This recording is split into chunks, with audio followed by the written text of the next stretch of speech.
the RER report. We talk about tricky shit armies did. We also have to hear some stories from Ashtray, and we listen to Teddy try to flounder through an intro that he didn't write. So here we go. With us this week is the Ashtray. Ashtray's he accused me of not getting out because I didn't give a fuck about some fucking 16-year-old cotillion. He fucking crash, fucking pedophile. Oh. So, hey, you go back to pedophile. That wasn't what you back to fucking people in the face, fucking locally. And then there's Oracle. He's been doing a great job taking care of the potato because it's still alive, hopefully. Well, I think so. Makes sounds occasionally. Yeah. Are you an absent father? Yeah. I just make my wife do everything. I just put on like blinders. I'm like, sorry, I'm not here. I don't see anything. I'm a podcaster and a gamer. And then there's Mystic. Mystic's a strong, silent type, and he doesn't like small talk, and he's ready to get the shit over with. And then there's me. I'm Teddy Rick, bitch. Woo, Teddy Rick. Teddy Rick. That's awesome. Like every show, we like to start off with our weekly benefit for the was it Dane County? Dane County Humane Society. Dane County Humane Society. Right. The only county that accepts these poor bastard animals. Poor fucking bastard animals. This week we have Checkers, the retarded Dalmatian. He doesn't have spots; he has squares. And Dalmatians are not known for being friendly to kids, but kids always try to make checkers on them, and he bites them. Right. It's not good for him. So we got to find him a home. Already dopey. Imagine how dopey he looks. He's square. He's fucking square. That's actually pretty cool. I wonder if at some point somebody will CRISPR a freaking Dalmatian to have with square spots. Checkers is an innovator. Yeah. He's ahead of his time. That's true. Ahead of his time. Right. He's a genetic freak of nature is what he is. Don't try to play God. Don't judge his corners. So I came across this YouTube video about this cool shit, weird shit that armies did back in the day. Most of them are war crimes. But we're going to most of them. War crimes. Probably all of them on today's standards. I think one is probably. I think there's a couple that's probably going to be war crimes. First, we're going way back at time, 525 BC, known as the Battle of Pelusium. We have this. This is given to us. The historical, the historical story comes from Herodotus, a Greek historian. Yeah. So this an old stone. Yep. So this war was between Pharaoh Amasis II of Egypt and Cambyses II of Persia. And the story goes that Cambyses he asked the Pharaoh of Egypt for a physician to help him out with something. The physician, so the Pharaoh sent him a physician, but the physician didn't want to go. So he decided to start some little trouble. And decided to tell the Cambyses, the king of Persia, hey, why don't you ask for the pharaoh's daughter in marriage? but the pharaoh sounds like a TMZ drama. I know, right? It's always over pussy. So the pharaoh didn't want to give his daughter to a Persian to marry. So what he decided to do was give the daughter of the pharaoh before him, the one he killed and defeated. He said his daughter. Easy. Yeah, I got leftover daughters from the person that killed before me. So Cambyses did not like this. Persia's on the rise. They're taking people's shit. They're looking over those pyramids saying, what size those pyramids? Bro, my size, run it. Yeah, right. What kind of consolation prize is this? What size Sphinx that, homie? It look good on my car. So so he starts to invade Egypt. The tricky thing about this is he did it at the Battle of Pelusium. He did it in kind of a tricky way. He took hostages, but not the kind of hostages that you think. The Egyptians, they are known for the love of one animal in particular. Like a lot of them are considered sacred. There's one animal in particular that is considered sacred. Can anybody guess what it is? Cats. Cats. Way to go. Yeah, that's nice.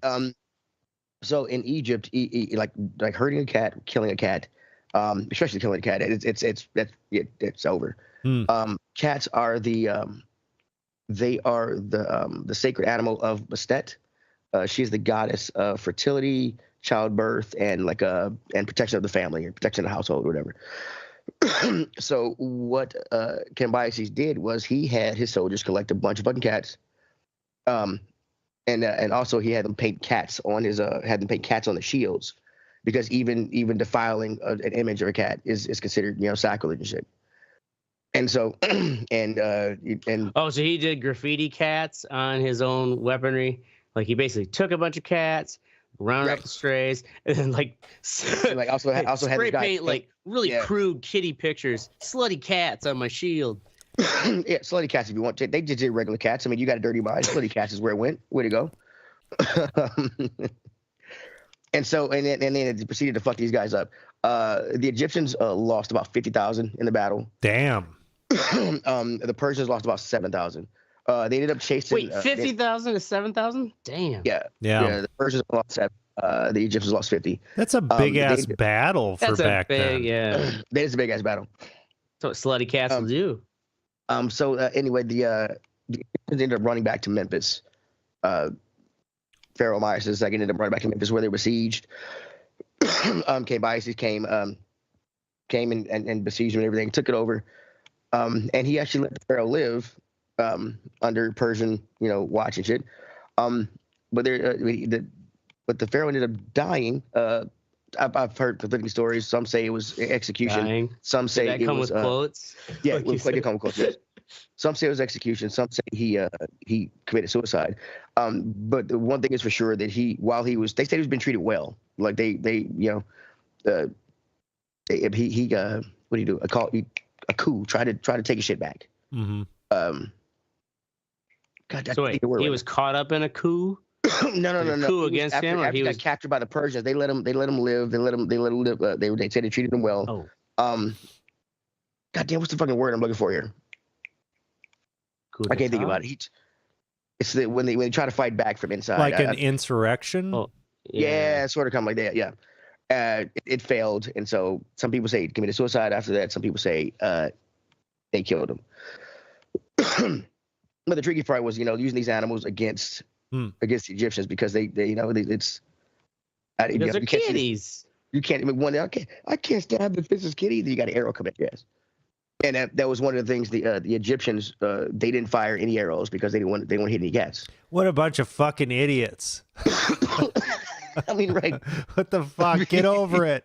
Like, I know this makes you a little uncomfortable, but fucking get over it. Right? Like they knew that in the future how much flack they would get on fucking Twitter and TikTok. Yeah, for killing cats. Yeah, cats. For killing a fucking cat. Cats still have power. They do have power. Let me move my fucking notes here. Next up, we have the British invasion of Tibet, also known as, God damn it, go down. Thank you. Fucking hate this. The massacre of Chumachinko.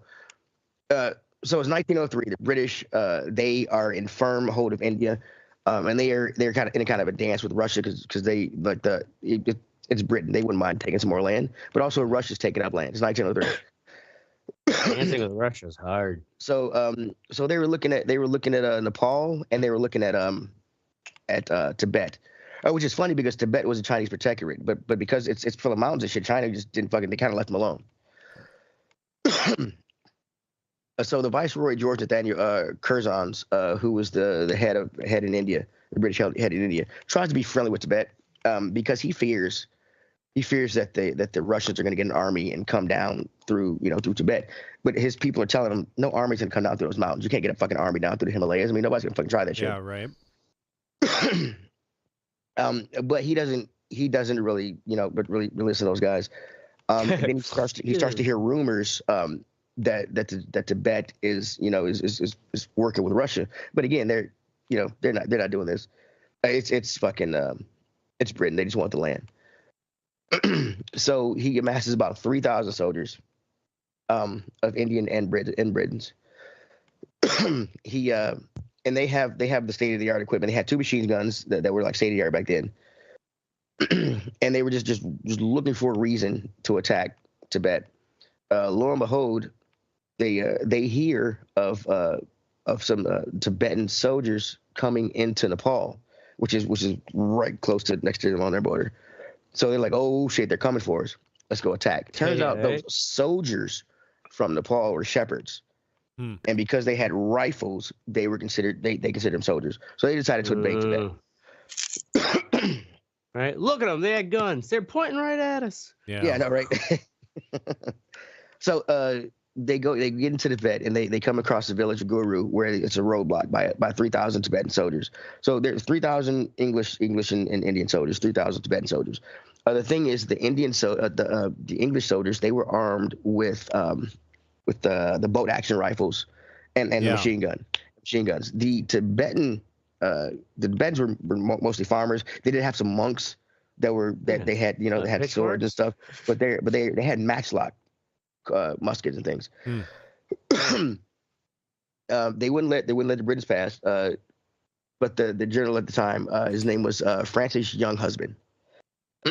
He decided to say this. So the story goes, he decided to be peaceful and said, "Hey, if you all wet your wicks and stuff, so you can't fire us, we will take our guns, unload our guns, and we'll have a nice little talk, have a cup of tea, have a talk." Right. A biscuit. So apparently, the minute their wicks were wet, he ordered his guys to fire. The battle lasted about 4 minutes. They say anywhere between 700 and like 900, 700 like 1,200 people on the Tibetan side were killed. Damn. Were killed. The Brits, how many do you think of them got killed? Like 2. 1. None actually. There were 12 injuries.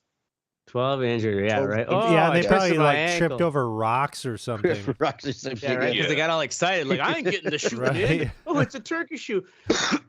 Oh, the guy's got the good firing positions. It became known as it became known as the massacre of Chumanchenko. Before the long battle. I'm sorry.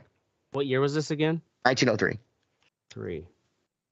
6 months later, they continued on into Tibet. 6 months later, Tibet was forced to sign a treaty where they had to pay Britain and also cede a portion of land. So they gave up kind of like the southern part of it because the Brits are already taken over Burma, and there was something else they had taken over around Tibet because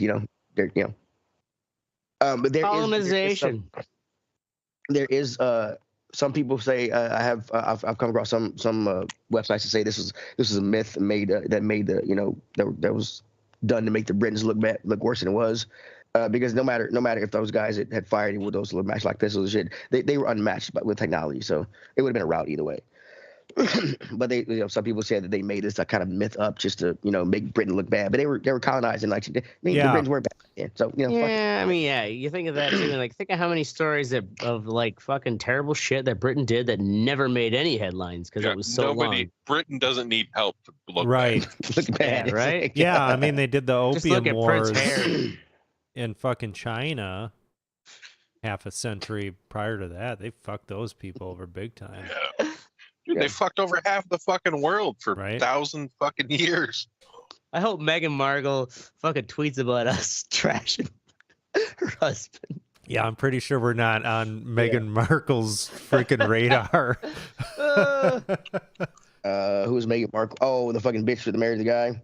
Yeah, her Harry. The bitch that married the guy. Affair with like we're too good to be fucking royals, but at the same time, oh shit, we can't make any money other than talking the royals.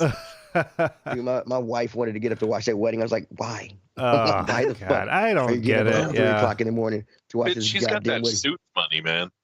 She ain't getting shit from suits in Canada by nowadays. I know. I'm fucking with you.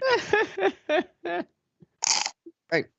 Moving on to some United States shit. Fucking castles. Like she's bitching now. Like fuck.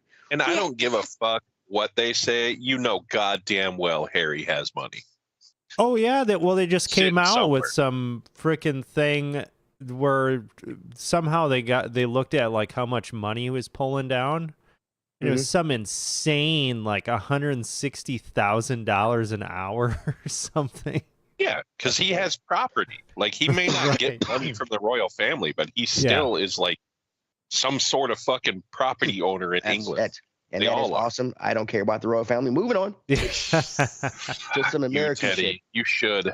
I know, Teddy. Some American shit. Because America cares. America right here. It's called Project Eldest Son. Has anybody heard of this? Never heard of it. Oh. Ever heard of it? It was in Vietnam, 1967, 1969. So the United States, there was a MACV-SOG. It was a group of special covert ops guys that would go behind enemy lines and sabotage. But they found out when they found ammunition and things, ammunition stores, if they blew it up, it would usually just scatter the ammunition. It wouldn't really destroy it. Yeah. So Colonel John Singlob, he came up with an idea to create explosive bullets. Pretty much, they took. I wish I should have brought it around now, because most of the Viet Cong use the just to show you up, but with the round thing. Everybody knows a bullet looked like the little bullet, part and thinking about it back. Okay, so what they did was they replaced the back part instead of the powder. They replaced it with a flash detonator with plastic explosives. The AK-47 uses a 7.62 round, which when you shoot it has a blast PSI of like 45,000. But what this did was move it to 250,000, which that barrel could not take.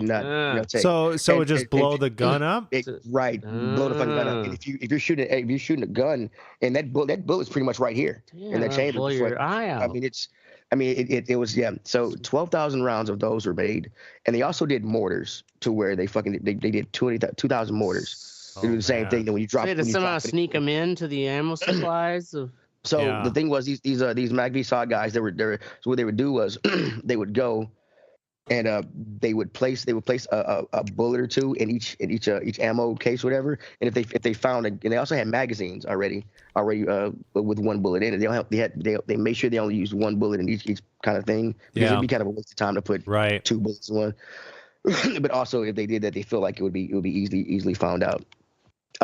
About 12,000 rounds of the 7.62, 2,000 mortars, and they went back behind enemy lines and planted them. They don't know exactly how many went off and everything else, but what they were really trying to do with this was, they say, was to sow distrust, because Vietnam was getting his AK-47s from China. And so what they started to do is they started to broadcast on the GI radio and stuff like, don't use any of the weapons or mortars that you get from the Viet Cong. Don't use any. They're all dangerous. And they would say they're dangerous, they're faulty, they've been known to blow up and stuff and blah blah blah blah, because they're getting it from China, and the Viet Cong were listening on our radio and shit. So it kind of helped sow distrust between those two. Huh? Yeah, that's crafty. Well, not even just that, but think of the soldiers. Right. Like, I wouldn't want to be firing that motherfucker if the next bullet's going to blow my head off. Yeah. Well, they couldn't tell the soldiers. They couldn't tell the soldiers that the bullets were going to blow their head off, because the Viet Cong were listening. So they had to do it in a kind of a secret way. So, but I mean, imagine shooting AK, a line of seven Viet Cong shooting, and fucking like two guys AKs blow up in their faces and shit. And you hear you're hearing the United States, they printed false documents and stuff that they wanted to get captured or taken, that showed that the Chinese AK-47s were inferior and stuff. And interesting. Yeah, they say that the United States also used this in Afghanistan, because they use AK-47s. They say they redid this trick. I didn't look into how they did it, but that's. It makes sense. They were getting them from Russia, right? Yeah. Yeah. Well, and think how much easier it would be to nowadays create that like viral distrust. Yeah. Oh yeah. Behind the scenes of your weapon supply. Right. Yeah. Russian does it all the time. Oh, I imagine there's just huge psyop stuff going on constantly. Oh yeah. Now, because it's so that's fucking the new easy. Spy game. Yeah. You know what I mean? Like cyber warfare is spy nowadays. It's not fucking. And it's also Brad Pitt rolling around fucking. Russia pioneered the whole. I can't remember what the fucking term is, but basically, like, you create so much. You actually even admit openly that we're fudging this. That you create everyone to know that you're fucking with shit. So much so that everyone assumes you're fucking with shit, and no one can tell. Yeah, it inflates, kind of your presence and your power. Yeah. Right. So in 1969, this got found out by the press, and it kind of got leaked. So they had to rename it. They renamed it Italian Green Pole. Then they had to rename it again. Italian Green Pole. What a late name, Italian Green. I don't know. Yeah, I don't know why they came up with these names. Like They're Project probably Otis trying to, like, what's something Italian that no Green one will find? It's inconspicuous. Italian Green Pole. Yeah, it's fucking crazy. Next up, we have the Battle of the Marshes. I'm going to fuck up some words here because it's Iran versus Iraq. Let me go back to my fucking notes. This is it's 1984. The Iran-Iraq war has been going on for 4 years, and it's kind of a battle of attrition. They have a smaller country, smaller population to pull from. So Iran is kind of just coming at them. But Iraq coming at him, bro. But Iraq's got tanks and things from Russia. So what Iran decides to do is attack through the Al-Hawazia marshes in Iraq. I hope I got it right. Praise Allah. And they did this because Iraq couldn't use their tanks. So Iraq they held them off for a while, but they were using chemical weapons. And other tricky things, but the thing that really before you drop chemical weapons, Daddy. It's like nervous laughter. Chemical weapons. It could have been laughing gas. They could have made him laugh, and they came over and shot him because they couldn't uncontrollable laughter. Your delivery was priceless. Well, the reason I was laughing because I read my notes. My notes are just like a sentence that I know. Okay, to stay in line with this. So that's what I was laughing at. It's just like a picture of a dick with green gas coming out of it. Yeah. Okay, so what they another way they decided to hold them off, it was a marsh, right? So the water came up to about chest high, waist to chest high. They used floating mines. They also, because it was murky water, they filled it with barbed wire. And the most shocking thing that they did is they had these giant generators with wires that ran into the water. And so whenever Iran would come and attack, usually by boat or like a little boats, whatever, they would first start off with the mortars, which would force them to get out of the boats. And once they were out of the boats, they would turn the generators on. and some diabolical shock the shit out of the water. Yeah. Iran lost about 50,000. They say 50,000 soldiers. Iraq lost 12,000. Iran considers that they won that because they have a bigger population to pull from. Right. Makes it. We got more fungible. That's not how any of this works. Right. I'm just telling you what the white people said. Okay. Holy shit! What people find detestable is that the bodies. What Iraq did with those a lot of those bodies is they piled them up and used them as like TV propaganda. Just 84. So on Iraq TV. And also what they did was state-run TV. They're like, look at these bodies we piled up. It's the same math that we used in Vietnam. Yeah. Body count. And so another thing they claim that they did was because it was marshland and they had a better chance of winning with their tanks. But you can't take tanks in marshland. I mean, they had 50,000 or so bodies approximately. They piled those up and used those to help the tanks get traction. Wow, dude. To get to certain places. That's fucking brutal. Oh, man. Throw more bodies down there. There ain't enough friction. And I was like, it was funny. I was reading that part. It was like some suggestions say that they use these bodies to do this with the tanks, but you couldn't really tell. I'm like, yeah, because the tank can crush a tree and some shit. You're not going. Yeah. How many bodies do you have to place for a tank doesn't go squish? Oh, we need 600 more. Just put a big pile. Yeah. The thing is, like, I would think a big tree trunk, the lengthwise. Yeah, that's good traction. Like when you're getting out of the snow with your car. Not a lot right? of tree trunks in Iraq. Like big tree trunks. Touche.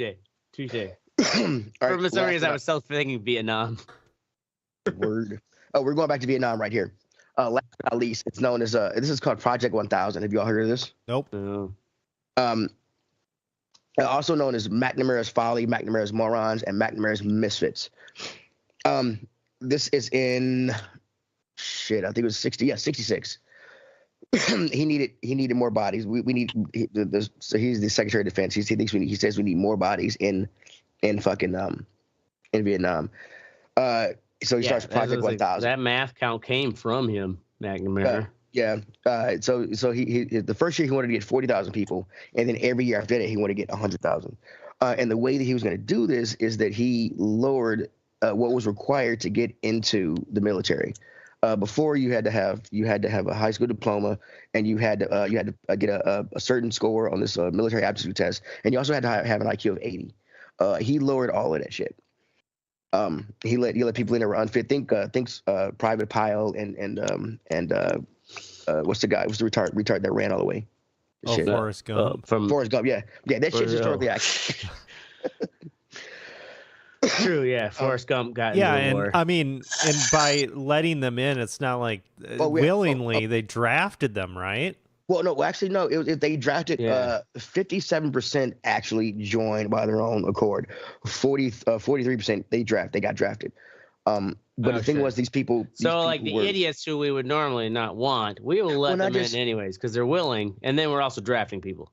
Right, but not just the idiots. It's the people. These people were out of shape. They couldn't pass a fitness exam. They could. Not all of them were below average on IQ things. There are a lot of them that were. But a lot of them, they had emotional problems and things like that, psychological problems, and a lot of them were just fucking out of shape. Yeah, yeah, right. A lot of them were just out of shape. And the reason that the volunteer part was so high is because a lot of these people, they were kids, 20 years old, didn't finish high school, and this is in the fucking 60s. So, I mean, the American dream was going. You go get your diploma, go to college, get your wife, and you pick a fence, that kind of thing. And these people, really couldn't get jobs. And so they kind of presented them with this way that if you do your service, you get an education, you can, learn how to do something. When you get out, you'll have money and, you can continue your life. Does that sound familiar? You can be in the fucking army. Yeah. So, but they say about between 390 and 400,000 people were sent over in this way. Also, he never mentioned to him that they would be, in doing in like on lines of combat, because he pitched it to him that you can do this, serve your country, make your life better. 73% of these people went to the army, which was the bulk of the fucking on the ground fighting force. Was this was this one of those like magazine courses people read about? Like just basically kind of like, yeah, sign up for this. Huh? Like, how did they get into this course? What talking about? What course? They got. Oh, they said course. No. They went. They went to the army. 73% went to the army. Okay. The other 30% went to the other ones. They say these people were when they got into their military place of service, they were held to the same standards as the other soldiers.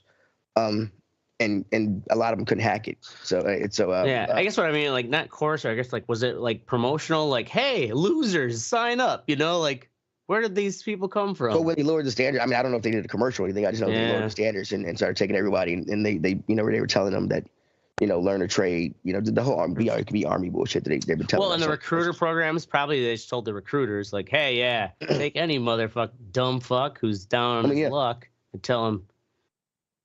Join the army. Go to Vietnam. Explore the world. Yeah. You don't need to be smart to be a human shield. Yeah, right. Right. Pretty much, exactly. Right. Have illicit children across the. A lot of these soldiers, they were called. He called them his new standard men. McNamara's new standard men. The military gave him the name fucking McNamara's morons. Yeah, that sounds more accurate there. Because you got to understand, like, a lot of these people, like the standards to get into the military, even if you got drafted, they didn't want to be there, and you passed that shit, and you didn't want to be there, and then you got this fucking fat moron who gets in, and he wants to be there and shit, and so there was a lot of discrimination against these people, things that other soldiers could do, regular soldiers could do, these guys would get discharged for. A lot of them after their service they did not get an honorable discharge. Damn. Strictly because really. Yeah, that's fucked up. That is fucked up. Because if you're telling them that they could, you know what I mean? Like, you know, they're fucking morons. Yeah, but they still survived the ordeal. Yeah, that's fucked up. They should at least still get prestige, even if it's even if they're stupid. And they, by the luck of the universe, they survived. Right. Yeah. And they weren't so they get stupid. their fucking prize. Yeah. Exactly. Yeah, so like it's like when I read about this shit, I was like, holy fucking shit. I was like, I mean, imagine being in a fucking you're going through the jungle and the guy that's keeping you alive is Forrest Gump and Bubba. I mean, I also realized like Forrest Gump was autistic though. It's fucking. Yeah, you're talking more Gomer Pyle fucking going insane and shooting himself. Fucking. Gump's a thing aside though, like all these people who just like you get no fanfare for it. That's like, did they at least get veteran status? I hope. I mean, when they got if you got dishonorably discharged, you don't get shit. I mean, not all of them. Not all of them got dishonorably discharged. Most of them did, or a lot of them. So just most of them. Yeah, and that's fucked up too because let's say they have like Agent Orange, they get cancer from that shit or something. Well, that's what they said. Like a lot of guys come back. I mean, not only do they get fucked over by their government when they got home. It's gonna take a lot of lawyers and years to figure out where that came from. Not only did they get fucked over by their government, when they got home, a lot of these guys, it was the Vietnam War, and the public wasn't happy with it. So a lot of these guys come home and they get spit on and called baby killers and stuff. Right. So and then they don't get what they're promised by the military service they served in, and they say they say that these guys 20 years later they watch Forrest Gump and they're like, "Fuck! Look at that guy! He got Jenny." Yeah, he got Jenny. Shit. Once. I got shit. Once. And AIDS. She gave him the AIDS. I was gonna say that, but you beat me to it. But he did get to shake President Kennedy's hand. So. True. Man, right, he got every part of Americana. So that's all the tricky shit, Oracle. Did you all try any tricky shit over in the sands while you were in the military? Can't talk about that. Yeah, right. No. I don't know. I mean, yeah, we were definitely. I was just a dumb grunt, so I wasn't privy to any fucking like psyops. Tricky or not, you didn't set up any ambushes or some shit just on your own, just going rogue. You know what I mean? Well, I mean, what's on my shit over you'd here? Be surprised. Yeah, you'd be. You were a squad leader, right? So yeah, and you'd be surprised. As far as like small unit leaders and things like that.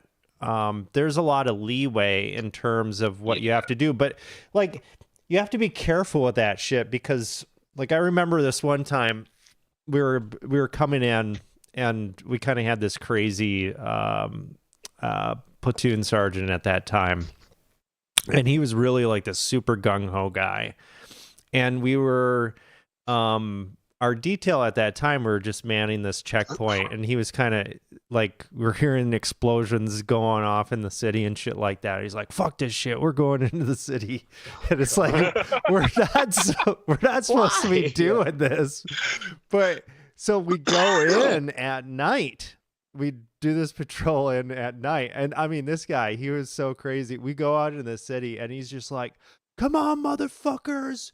Come and get us." Really? Oh, yeah. Just yelling at yeah. Oh, my God. Basically wanting shit to go down. Oh, yeah. Fuck that, dude. I'd shoot him in the back of the head and be like, he caught a stray from somewhere. I don't know. But anyway, on our way into the city, because it's the cover of darkness, we do not have, flashlights or anything going. And we have night vision goggles? We did have NVGs. Okay.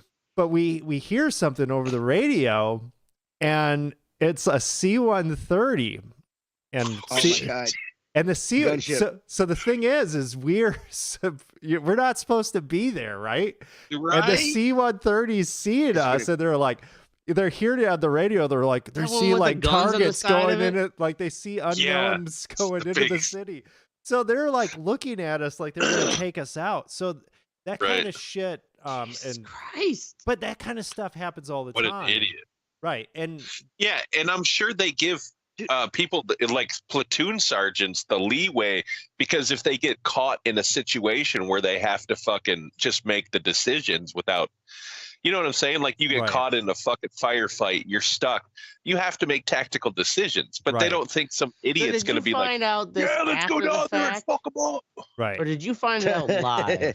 Like while you're there on the ground following your fucking commander, this harebrained idea, let's get into the city. Yeah. And that this fucking gun ship is looking at you. We found about only after the fact or real time. Real time. They're like, hey, I'm sure they could all hear it. It was crazy comms, too. So when after we went in there and there were no firefights while we were in there, but when we left that entire route that we walked through like an old cemetery and we were going through different stuff. So the way that we were in, we heard them back home. They called in on the radio, the unit that was in the unit that was supposed to be there. They called in. They were finding IEDs all along the route where we were at. So the enemy was watching us the entire time, and they put bombs where we had gone in anticipation for us to come back. Yeah. Jesus fucking Christ, dude. I would have flipped the fuck out. I don't care if he's a fucking commanding officer or not. What the fuck is wrong with you? That's why I can't go to the military. I mean, like having to blindly follow. No, I just can't. Yeah. I'm like, we're going that hill. I'm going to go the other way. But I've played Call of Duty. I know how to do this. Let's go. Yeah. So there's Call of Duty. I know how to do this. Right. Know how to do this. This is good. Like there's this idea that you can just go off and do rogue stuff, and yes, you can, but there's a big fucking machine going on in the background. Sure. Like dude. Yeah. And that's when fucked up shit gets happen is when people are where they're not supposed to be or whatever. They're supposed to be. And, I mean, yeah. So no like crazy spy ship, but I don't know. There's just chaos and confusion all the time. That's fucking anyway. that's At the stage you were too, it's like, who knows? Like you might have been doing some shady shit. Like I had a friend who, when he served, basically it was like he was the driver, right? For the not without you too much information, but like really high guy, right? And all of a sudden he's got to drive this guy by himself in Iraq without any convoy. At odd hours. Yeah, that's kind of weird. Himself. Yeah, and then it turns out that he was doing like he was skimming off of the all the money that was coming in to try to rebuild Iraq. Oh wow. So he was cutting these these side deals, and my friend as the driver them around, being an accomplice to his these situations to where it's like it was just him driving him somewhere and waiting outside like a Uber. Oh wow, yeah. That's fucked up. With just only his gun. Oh my god, yeah. No, he got caught. Never because whatever the higher up guy did get caught and stuff. But yeah, a situation like that, you get killed by let's say there are other shady like contractors that are supposedly on our side. But then they realize, like, oh, fuck, they're onto us or whatever. Kill the driver out in the... Oh, it was an accident. Or, the terrorists got him. Yeah, got him. Fuck that. Mm-hmm. Shit. Yeah, it's fucked up. Anyway, moving on. What's sexy? Oracle. New Avatar game. Yeah. You're actually playing this, huh? I am playing this. Is there Avatar a sexy trailer? Movie Avatar? So, based off of the movie Avatar, it's... On Pandora, they mention, at least as far as I am in the game, which isn't super far, but they mention Jake Sullivan, who's kind of the protagonist of the Avatar stuff, but he's not there with you. You're kind of like in a different part of Pandora doing your thing. So one thing about this game, it is a good ass looking video game. Like really good looking. It's fucking beautiful. Yeah, it's really beautiful. They're using I think it's called the Snowdrop engine. It just the amount of it's Ubisoft, right? They did, right? Yep. Snowdrop is Ubisoft's engine, yeah. Yeah. Okay. So just the amount of detail on the foliage and the detail of the foliage in the video, you're just like chopping a plant with that fucking gun. With the gun. It's impressive. It's just like it's been a while since I played a game where I just kind of like stopped and looked around. I was like, wow, this is fucking cool, man. Like just looking at all these different plants and shit like that. Another thing that I really like about this game, so it's basically Far Cry, except it's Avatar. Oh, really? Yeah. So it's kind cool. it's kind of like that. It's got some, crafting elements in it, which is cool. Scavenging, which Far Cry has had that for a long time. It's just, I don't know, it makes more sense because you're a Navi. It's like, oh, I got to make my fucking... You're a native. Like, I make everything out of the fucking... So it's kind of cool, the whole conceit of it. One thing that I really like about this game, though, is because these Navis, these are like big-ass creatures. I don't know how tall they are. They're like fucking 12 feet tall or something like that. And they really do a good job of the traversal through the terrain. So you can like vault up on stuff. You can quickly get your way. So like a parkour element. Yes, it does have a parkour element, and like Dead of Light or whatever. But it isn't like guaranteed. It isn't on rails or anything. You just have these abilities. And if you see like a cliff face or whatever, it's like, okay, well, I'm going to try to figure out a way to get the fuck up that thing. Can you? So it's like an open world kind of thing. You're free to go around just like Far Cry. That's awesome. Cool. Yeah, it's pretty cool. So makes sense. Yeah, it's getting a lot of positive reviews. A lot of people are really surprised by this. I have Ubisoft Plus, so I'm just like, okay, whatever. I'm going to fucking try it out. And yeah, it's pretty neat. I think I'm going to continue playing it. Pretty cool. James Cameron's just cool. I kind of want to check it out. I just don't want to pay full price for it. So yeah, I wouldn't I would just do the Ubisoft Plus. That's like $15 a month, I believe it is. And then but the thing is, I own almost every Ubisoft game. So I mean, I wouldn't benefit from getting that, just like one game. But well, there you go. That's right. Shun it if you will, Teddy. Well, I mean, it'll come on Game Pass or some shit. It'll go cheaper. Christmas time it'll go on sale or something. Get 30% off. I'll wait till that bitch is desperate. Yeah. Next up we got Mystic with Twisted Metal. He liked the show. The show's pretty good, huh? The show's pretty good. I did like it. Yeah. It's Will Arnett is Sweet Tooth. It's a good adaptation of the game. Like it's as over the top ridiculous and funny as the game was. Really? Yeah. Like it's listed as a comedy, but it's brutal in some parts, dude. It's fucking brutal. Like I'm like, God damn. Yeah. And like Sweet Tooth he's played by Will Arnett. The voice, the character is played by a wrestler. He's some fucking Asian wrestler who's just a massive fucking human being. But the action's great. It's absolutely over the top because it's Twisted Metal. Who's the female? That's Beatrice. That's the chick who plays Diaz on Brooklyn Nine-Nine. Brooklyn Nine-Nine. Oh, okay. Yeah. She's great too. Actually, she's a very good actor. Like in a serious role, because there's some parts in this where it's fucking pretty nuts. Get serious. Yeah. But it's a good show. It's worth. Is it on Hulu or if what? you don't, no, it's on Peacock. Yeah. If you don't have Peacock, I mean, I would pay for it.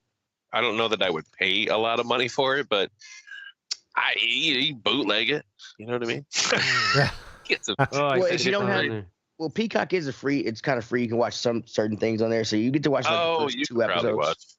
You get to watch the first 2 episodes for free. So it might come back. I mean, Campbell's in it. Pay a couple bucks for it. Yeah, she's the bad guy. Head of San Francisco. Nev Campbell. Kind of like after Scream, it feels like whatever happened to her. She's still doing shit. She got old. She can't do Wild Things 7 anymore. Wild Things 7.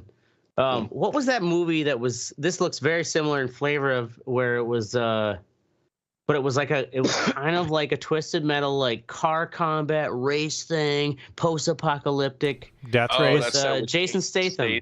Death Race. What's that movie called? Death Race. That's it. You win 10 races, you get to go free. Which is kind of a remake of Death Race 2000. Of the original, which still that's a great movie. Death Race 2000. Which in a sense you could say kind of probably influenced the Twisted Metal video game. Oh, absolutely. Yeah.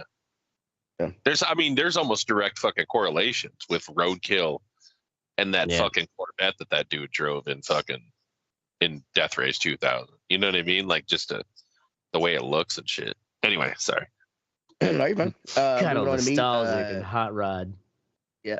Up next, Teddy with the green suspended indefinitely. I didn't have a what's sexy. I got a new phone today. I was gonna make that my what's sexy. When I saw he got suspended indefinitely, I don't. I'm not a big fan of Draymond Green. I think he's a dirty player. I know a lot of people are because he's fucking dirty as fuck. You dumb, he's a dirty fucking player. I mean, a lot of dirty fuckers are fans of dirty fuckers. He's an offensive liability. He's a great defensive player, but he's a dirty bitch, man. What the fuck did this guy do? Oh, look at it. It was like, what doesn't he do? Just like dramatic, like I'm not punching you, but I'm punching you. And you could just type in Draymond Green, and there will be a fucking he punched all the fucking. Ashtray doesn't even know anything about him, but he saw that.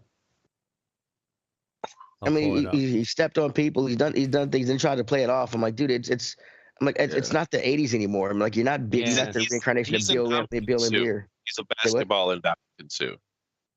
Yeah, what? Basketball in Dominican Sue. Yes, it's a very good. They say he's gonna have to do some player Ashtray. Meet some league and team standards to get back in. I hope he's out for the rest of the season. Okay, here we go. Oh, I've seen it, but it's I haven't seen it. Maybe our viewers haven't seen it. I say Ashtray can't be talking about it. Or what the fuck? He's just like flailing around. Oh, yeah, exactly. Like I'm just flailing around. Kabam! Yeah, wow. Yeah. This is his second suspension of the season, and they're not even halfway. I don't think they're even halfway through. Yeah, right? he got suspended the first time because he got fucking what's his face in a headlock. He put the guy in a choke lock. Yeah, came behind and put him in a fucking choke. Accidental choke lock. He straight up knocked out one of his fucking teammates in practice too. Wow. Say what? Like that was actually a really good punch. That fucking knockout where he fucking knocked that dude out. Was that like something they released later? No, it had like they showed it like when it happened because I mean he fucking. Oh, I thought you said it was at practice. Yeah, but there's video. Like it's fucking. Okay. So I'm saying after he knocked someone out, like the video. Well, yeah, after fucking the video leaked. I'm just saying it happened in not real time or anything. Exactly. It sounded like it was live practice. It wasn't months later. It was like that day. You know what I mean? Yeah, like Ashtray's awesome shit. You always do. You control the drugs. Don't let the drugs control you. Okay. Moving on. Ashtray, DJ, emasculator. Oh, yeah. So I had the corporate Christmas party where I was texting you guys. I'm like, oh, man, this might be the last big one, right? This trucking logistics company where it's great. It's like when the CEO is a black man who loves 90s hip hop. It's easy. You get the dance floor going all night. Because everybody wants to come out and dance with the boss, right? And so this Maybe is my in third your year. world. Not if you're racist. Not my world. In some states, it's still frowned upon, sir. No. And okay. You could say racist and say even if he wasn't a black man. No, nobody wants to be. I don't want to dance with my goddamn boss. Yeah, I don't understand why you think that's a thing. Nobody wants to fucking dance with their boss. Okay. Brandon, none of you, not you're dancing with the boss, but like the boss is out there dancing, more people come out. Let's put it that way. That's when I start filming and laugh. Oh, shut up. Whatever. You guys are having DJ corporate parties. I know what it's like. When like you have a corporate party where the actual like person throwing that corporate party is out there busting a move. Like everyone comes out. Nonetheless, so this is they're ass kissing pieces of shit. I guess. I'm sure that might be a part of it. That's the only reason you'd be out there with your. No, I wouldn't. I'm not going to go kiss someone's ass. All right, point. Nonetheless, this is third year. Like, it's always the baller Christmas party. I get to work at the Edgewater, like the most expensivest hotel in the fucking Madison Isthmus. And so my coworker, one of the other DJs for the company I work for, is also like he works for this company. And so him and his wife, this is the third year that they've been a part of it. And like, I'm sure part of it is like he has like, yeah, just book my father's company, blah, blah, blah. Anyways, wrapped up the party, and his wife, who I can only describe as like, think of like Suicide Girl who does CrossFit. She's like, Greg D, you're the best DJ for this company. You're better than my husband. You're better than my husband's father who started the company. Jesus. And, oh, I know. And I'm just like, this is like halfway across the whole like banquet hall. And all I can say is, shut up. And my coworker, her husband, he's like, thank you. She's like, you were the best DJ for this company. I'm like, all right. All I can do is like, I'm like fucking blushing, right? But she made this like scene in front of everyone. And then she as I'm packing shit up, she'd come over and she's like, no. She's like, I saw you, like her and her husband, like they were fiance at the time.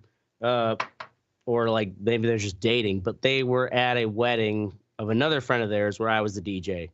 And she was like, from that gig, like I wanted you, like you were the DJ that had to do it. And then the fucking pandemic hit. And, you know, we had this like pandemic wedding and had to have his dad do it.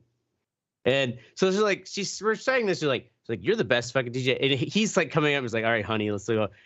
And she's like, no, he is the best DJ of the company. He's like, I know, you said that in front of everyone. And I'm like, I'm just like fucking gleaming. I'm like, I'm just a simple farm boy who's basking in this glory. And I can't contest this. But I can totally understand that you're like, honey, shut the fuck up. So, yeah. Man, it's like a fucking feeling where like I was like barely keep my eyes open, like, ooh. Haven't heard anything yet, but nonetheless, sexy feeling. For being a balling ass DJ. You yelled at me at my wedding, by the way. You were still a good DJ. Oh yeah, all that energy I spent, and I fucking almost killed myself. The Oracle had to get the fucking door open. I'm so passed out. Right. Oh, when he was fucking non-responsive in the fucking hotel. Dead because I wouldn't wake up to the call. Yes. I felt really bad about that. I'm like, oh my God. I would hate to have to you didn't walk in and find him like a male prostitute. Oh, I'd rather that hotel guy was really cool though. He just opened the door. He's like, okay, dude. He's in there. Do it. He's in there. All right. Good luck. See ya. I don't want to be around. Right. Find out the drama. Just throw the body out the elevator without scream. I'm sure that's what he's thinking. He's like, I've been here before. It is, yeah. That hotel's known for some things. That's why I chose it. Moving on to the fuck with you think. We're gonna start off with Oracle, boring ass narrators. Hey, this is mine the other week ago. Yeah, well, I think this is a little bit of a different flavor. So I've been getting back into listening to audiobooks. Buying that podcasts, like sometimes it's good and entertaining, but a lot of times it's kind of like really surface level stuff. You don't really necessarily get into a the same shit kind of repeated. Yeah, and you kind of just don't really drill down. You're getting kind of the cliff notes of, even if you hear somebody that you like, you're just getting the very kind of top kind of stuff, which is good. It introduces you to somebody. But anyway, so I've been listening to some audiobooks, and the last one that I listened to was actually David Goggins. He's the like super workout runner guy, Navy SEAL guy, just like super motivated kind of dude, and which of course that's like high energy, and it was really cool too because he actually had kind of like it was almost like a podcast thing that he would do, like behind the scenes stuff beyond the text, where he'd be having a casual conversation. It was really engaging and really entertaining. I'm like, okay, well, finish that up. Time for the next one.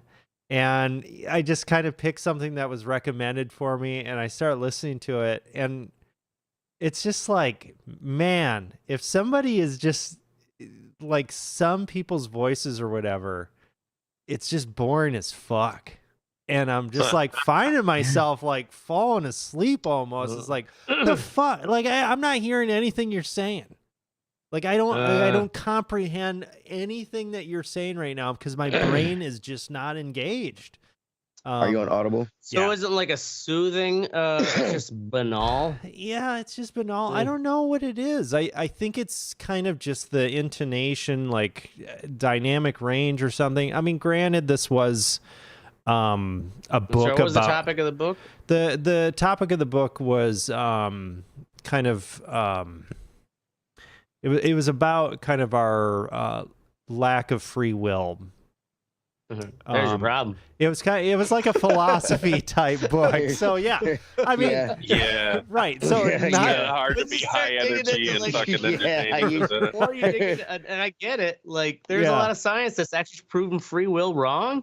But at the same time, the more you dig into it, it's like free will. We're gonna talk about. Let's go. Yeah, I know. I have the free will to say fuck you, free will. You know, and that was a big mistake by me because that's basically the exact opposite of what David Goggins is saying. Like, you gotta get out there and you gotta fuck shit up. And then this book's like, anything you do does not matter. Well, the universe could have wrote it all along that David Goggins is why you decided to better yourself. Right. And if so be it, like whatever. Fucking do it. I don't know. So I made it like 5 minutes. I was like, I can't do this. At least right now, I can't fucking do it. I got to do a different book. So yeah. Dude, 2 recommendations for fun. One would be the Bible, read by James Earl Jones. It's fucking awesome. How long is that? How many hours? It's the whole fucking. It's long, but it's you can pick a chapter, whatever. I'm not religious, but having Darth Vader read certain. I'm not religious, but having Darth Vader read you certain parts of the Bible is just fucking. I'm like, I should go to the dark side. It's awesome. They have if you like good narrators, they have the autobiography of Malcolm X, but it's Lawrence Fishburne's the one who reads it. It's pretty good. Nice. I've only finally got a new phone, but I would say like my old twos. Catch-22. You listen to that on Audible? I haven't, but I haven't. It's on Audible. Is that Fear and Loathing is really good. Fear and Loathing. I've got Fear and Loathing. I've listened to that more than any other audiobook. Probably Terry. Any movie, any book that Terry McClarty, I think his name is, the guy who did Fear and Loathing. That dude is an incredible narrator. Yeah. The Catch-22 also because there's so many characters in it, having I mean it's the same guy, but American it really Gods helps you realize like that. I've heard that one. Older, but like it's got how the full, influential that cast. was. That was pretty cool. That and Fear and Loathing, I was gonna say, are my 2 like top listened to books. The guy who did Anansi Boys is really good. Is a British guy. Stephen Fry reads Hitchhiker's Guide to the Galaxy. Pretty good. I've not listened to that. Next up is Mystic Small Talk. Fuck it.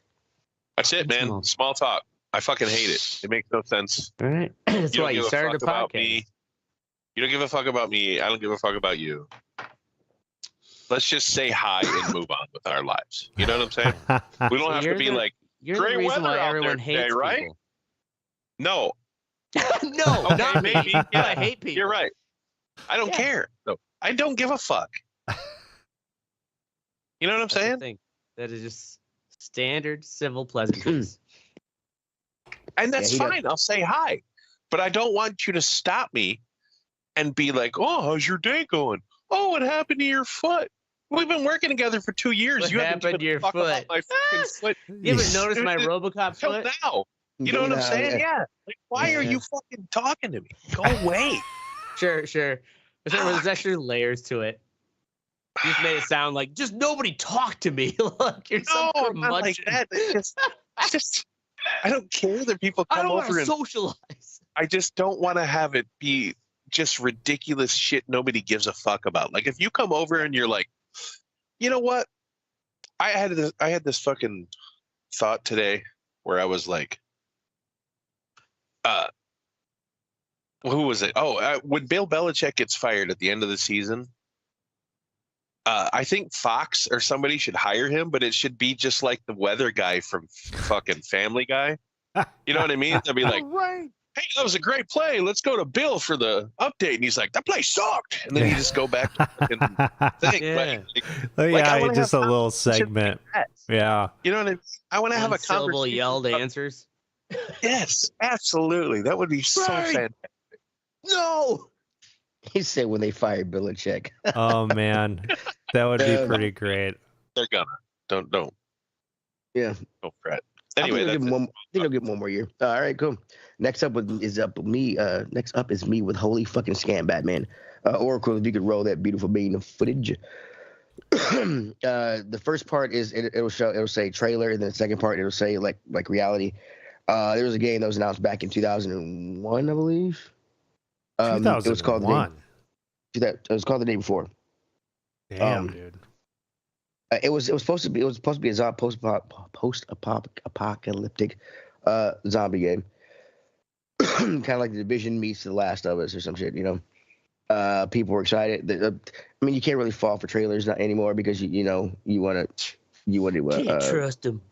You really can't because I mean, well, they're sneaky. That's their whole job. Yeah, it's their whole job. Right? I mean, yeah, just like the movie trailer. And in video games, there's a lot of things they show you do in trailers, especially graphics that when the game comes out is not there. This game was made by a developer called Fnatic. 3 days before this game came out, before the game came out, years before, there was nothing was heard on it. People wondered what happened to it. They said that they lost they were in a court battle to get the name the day before from another company because it's a Korean company that made it. 3 days before the game comes out, they say we're not scammers. Don't call us scammers. Which is something weird to say. They had no beta testing on this. It was rumored that it was all being done by the game was being made by volunteers. The game comes out, looks like shit. It's a piece of shit. It's supposed to be a zombie apocalypse game. There's if you watch videos I've watched videos of it, there's people will play for 2 hours and only run into one zombie in a city. It was just a piece of shit. It was $40 on Steam. Got immediately downvoted. And then 3 days after, they ended up selling I think 210,000 copies on Steam for $40. And then 3 days after that, the company shuts down. They say that that it was because the game was a failure. They had to pay off they can't they didn't make enough money to fix it. So the studio shut down 2 days after. Like, oh yeah, we borrowed this money to make it, and then it sucked. Yeah, this is crazy. Did they forget to put the zombies in the game? Like, what the fuck? Dude, it's crazy because like the controls are so retarded. They build the game as an open world survival horror shooter, whatever. What was it called again? The day before. The day before. The day before. Oh, I think I saw just a lot the headlines with this term in it. I seen it. Steam has immediately they have refunded everybody who bought the game regardless. The company 2 days after they said we're shutting down, they rebranded and came out again as a new company. I think it's called the Back Nine or something retarded. They came out with another crappy game on Steam years ago. So this is fucking crazy. They kind of took the money and run. So they did have some guys over because it's over in I think Singapore. I think it was where they're supposed to be based at. That's where some people went to their office and they found out the office doesn't exist. It was like a what's one of those places like a shell company or something. Well, it was one of those business share things, Oh, co-op or workspaces. Yeah, co-op or workspaces. Yes, it was one of those.